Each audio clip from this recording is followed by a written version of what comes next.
Rahab proved herself to be a confidant. She wasn't a woman that gossiped, and she definitely was not Pearl from 227. She was able to cover those who entrusted their circumstance to her. And in this text, it was the two men of God that came to stay in her house. Amen? Amen. And this is the evidence. She was summoned by the king and asked about the men that had taken lodging at her house. And this was the first act that proved that she could keep her mouth shut.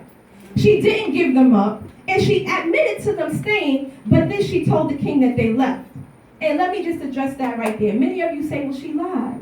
Many of you say, well, lying is a sin, and she shouldn't have done that.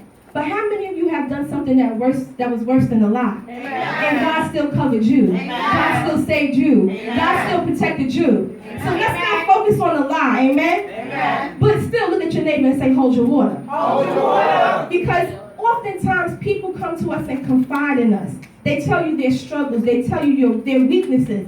And they hope that you'll cover them. Yeah. They hope that you'll pray for them. Amen? Amen. But some of us are worse than a leaky faucet with a broken washer. Yeah. Because at the end of the day, all somebody has to do is say, hey, and you running like a leaky faucet telling me everybody else's business. Amen. First off, let's take time to talk about our business before we talk other people's business. Amen? Amen. And then what you need to find in this text is that the fact that she was able to hold her water is what set her up for her blessing. Amen.